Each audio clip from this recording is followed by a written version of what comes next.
Introducing Squad Chat, the new app that lets you chat with your friends while in the same location. At a sleepover? Perfect. Join chat room A.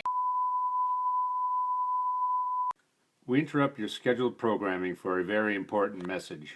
During the past few weeks, a top secret study has taken place in the PHOK headquarters, testing the effects cell phones have on teens' social skills. The results are now in and will be broadcasted live to you. We all know people who are too sucked into their social media to actually enjoy the company of others. They act as teenage zombies, making their way through life, blinded by the backlights of their devices. It makes it impossible to have a normal conversation with them without feeling ignored or left out. So is social media really making us more social?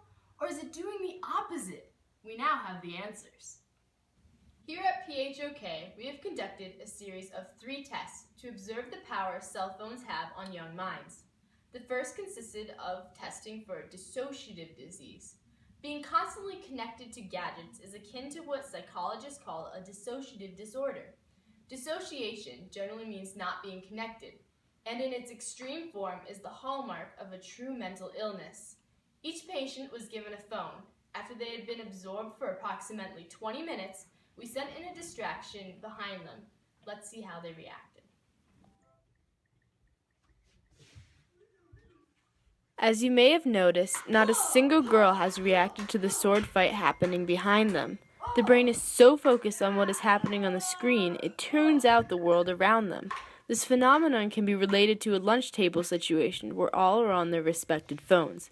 You could become blind to your own friends' emotions. All right, 1 test down. Now time for test 2.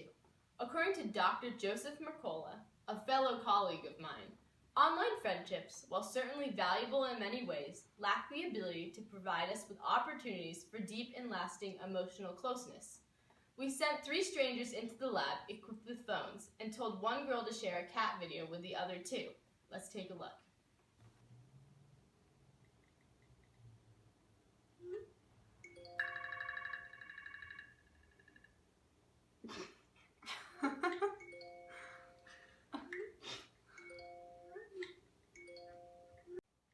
After the video was shared, the girls felt a commonality between them and felt the need to chat with each other, just not face to face. We monitored these 3 for about 2 weeks after they left our facility. Communication only continued for about a week and a half.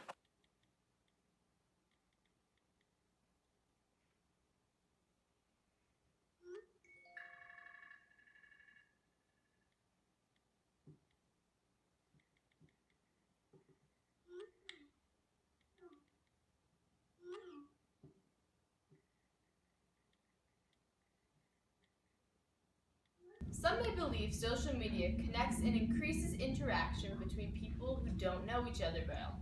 But in hindsight, you are just as likely to become the cat lady in the video as you are to becoming long-term friends with your fellow zombie on the couch next to you. Yes, this could be you. Finally, for test 3, we tested the girls for their reactions to unfortunate situations and their confrontation skills. MIT psychologist Sherry Turkle, another one of my colleagues, is one of the leading researchers looking into the effects of texting on the interpersonal development. Turkle believes that having a conversation with another person teaches kids to, in effect, have a conversation with themselves, to think and reason and reflect. That particular skill is a bedrock of development. We sent 2 girls into the lab to gossip about the third. Little did they know the third girl would be listening in and would only reveal herself after the damage was done. We watched specifically to how the girls reacted. Did you see what Janet was wearing today? It's hideous. Like, who would wear that to a lab testing day or at all? Oh my god, I think she heard us. That's okay, I'll just send her an apology text.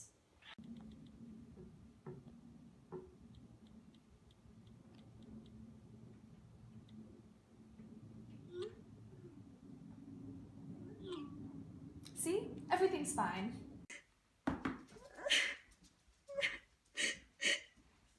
Girl 1 has had more time with her phone, 4 years, versus girl 2 who has only had hers for 6 months. I think she just talk to her just in case.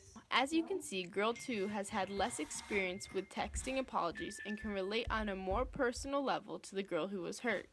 It teaches you how to interact with others because you are able to read their reactions, unlike when you send a message from behind a keyboard. We've come to a conclusion here at PHOK. Cell phones, without a doubt, are making teenagers less social. It's time for a change. It's time to take charge of our futures. We don't want to become useless zombies, addicted to devices smaller than our brains. But we can't do this alone. PHOK needs your help. Let's make being social, social again.